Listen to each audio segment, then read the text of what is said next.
back, and thank you for keeping it Imani Television. And today we are just discussing about the broad topic of breastfeeding. And I don't know what are your views about breastfeeding. You can keep talking to us on our SMS line, or you can go to our Facebook page at Imani Television and leave there a comment. I said that when we will come back from the break, we'll be talking about the benefits of breastfeeding. Why is it so important that one should breastfeed, especially exclusively for 6 months? Thank you so much. There are a lot of benefits of breastfeeding. One, breastfeeding has been shown to be one of the most important thing for child survival. Child survival, we are saying, we want to reduce the mortality or children deaths. And breastfeeding, we call it appropriate breastfeeding, not just breastfeeding. Appropriate breastfeeding has shown to reduce children deaths, children mortality, and also infections in children. Why? Because breastfeeding boosts children's immunity. It prevents children from getting infections like diarrhea. And you know diarrhea is killing so many children. By just breastfeeding, once you know breastfeeding, you're just giving the child that milk. You don't have to prepare it, it's ready, it's nice. So it has the immunity and also the fact that it's readily available. It prevents the issues of diarrhea cases. And you know diarrhea kills so many children. It drains them nutrients and water in the body. They die of dehydration. So by the fact that breastfeeding prevents diarrhea, that's very important. It also prevents respiratory infections, mambo ya homa, including COVID-19. When you're breastfeeding your child appropriately, you're boosting the immunity of that child, and so you're preventing that child from getting infections like those upper respiratory infections like coughs, running nose, and the like. You also the breast milk has all the nutrients, so you're not giving like junk to this child. So you'll also be preventing a child from being obese because the nutrients are in the right amount, so it is very important. Remember, for the first 6 months, that milk is just enough. It has the protein, the carbohydrate, the water, the vitamins and minerals that the child requires. This food you don't have to go and prepare. You don't have to buy the breast milk. It's already there in your stores. It's only a matter of putting the baby to the breast. Breastfeeding also encouraging a very close bond between the mother and the child, and also the family. When the child is being breastfed, the mother loves the baby, and also the family comes close. So there's so many benefits of breastfeeding. The child also grows, develops very well, even in class. Research is showing that these children, they perform very well in class, and even in future they become very industrious people because their IQ is very high. Now that we've known about the benefits of breastfeeding, there are these mothers who are unable to breastfeed exclusively for 6 months. Let's say maybe it's a working mother who needs maybe to go back to work before they even stay with that child maybe for exclusive 3 months. Or these are teenage mothers who still want to go back to school, and you find that they give birth and then almost immediately they have to go back to school. How can they now work between these two schedules? Thank you very much. For the working mothers, we have something called workplace support for breastfeeding mothers. It's a requirement that if you have employed a working mother who has just delivered, you need to support her. How? Number one, you give her the maternity leave. Maternity leave is usually 3 months. So for these 3 months, the mother will be able to do that exclusive breastfeeding. And once you give the 3 months, it doesn't mean that she's not now entitled to her annual leave. You can give her the maternity leave and also she's also entitled to her annual leave. As an employer, you need to support this mother fully. Once she comes back, let's say after 3 months, maybe she resumes back to work. If she requests for annual leave, you can still give her. But if it's not possible, you can give something called flexi hours. Yeah. During that 8 hours that she's at work, you need to give her at least 60 minutes or 1 hour to go and express or even breastfeed her child. And this 30 minutes, it's not in this 10 o'clock or lunch break or 4 o'clock, it's extra. Yeah. Extra time.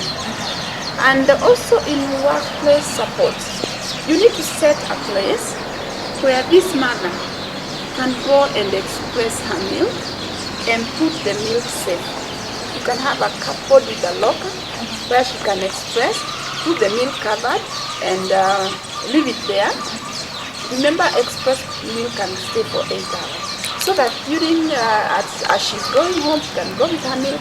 This milk can be fed to the child when the mother is away. It can be put on the fridge. You've talked about at the workplace giving working mothers a very conducive environment for them to be able to take care of their children well. And I remember that the theme for this year's World Breastfeeding Week, which started on 1st of August, is Protect Breastfeeding, a shared responsibility.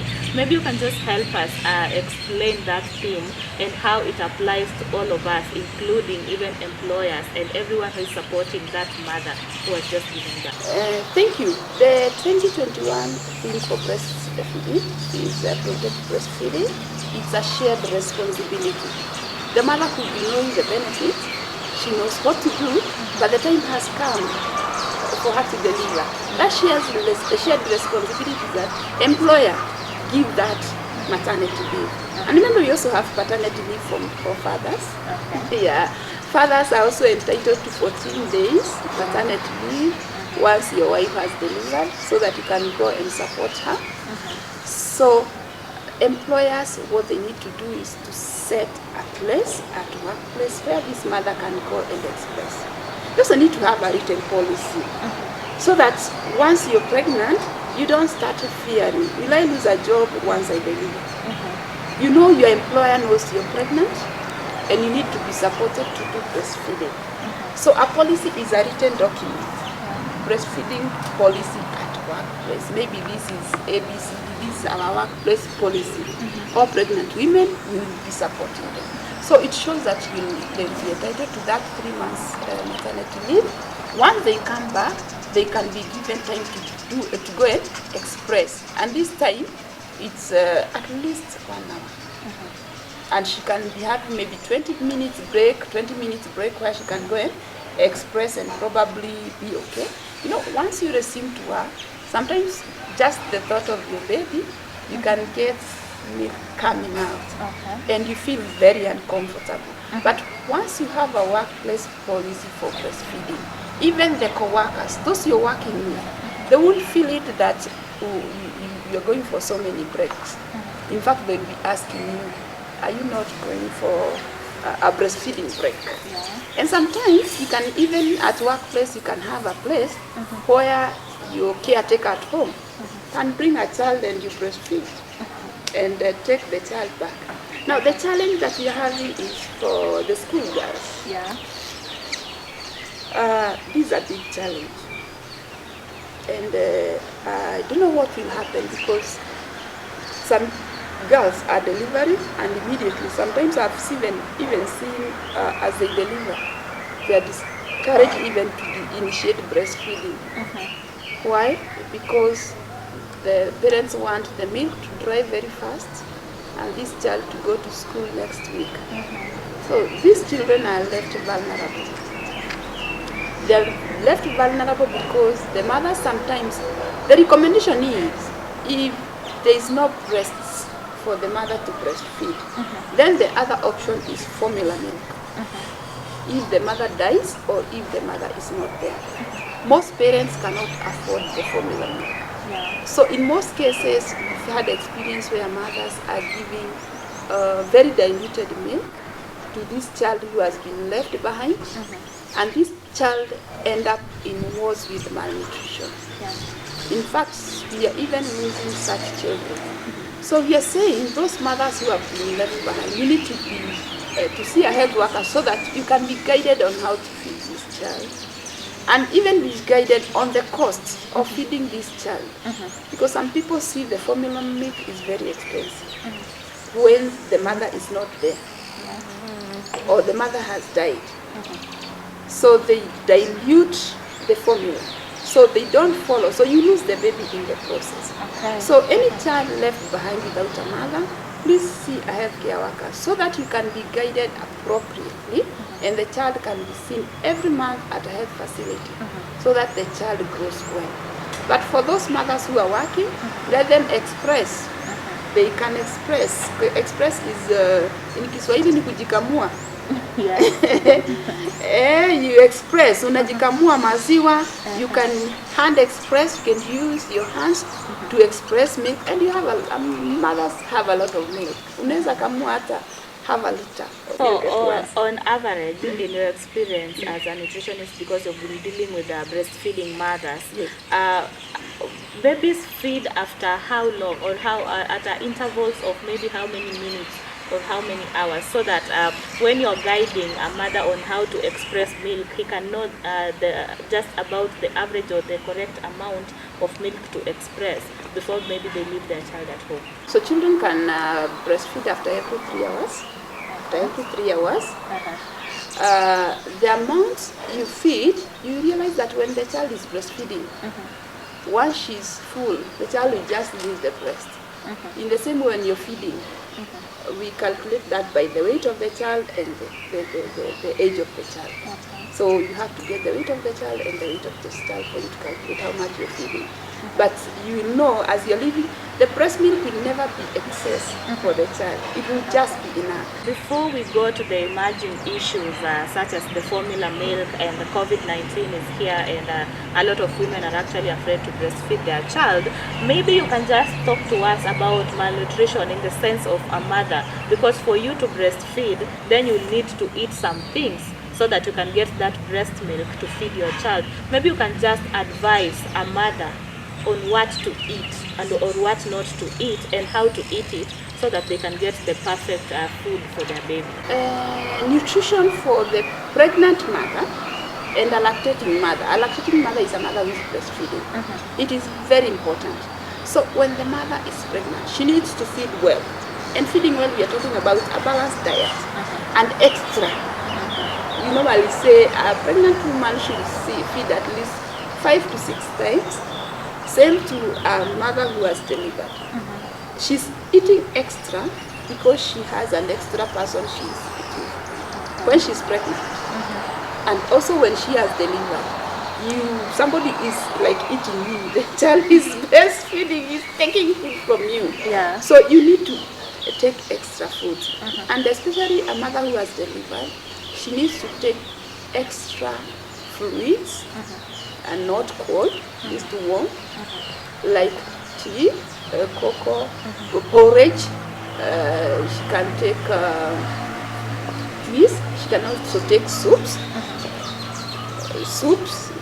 meat soup, vegetable soup, and she can also take meals that are balanced. We normally talk of protein.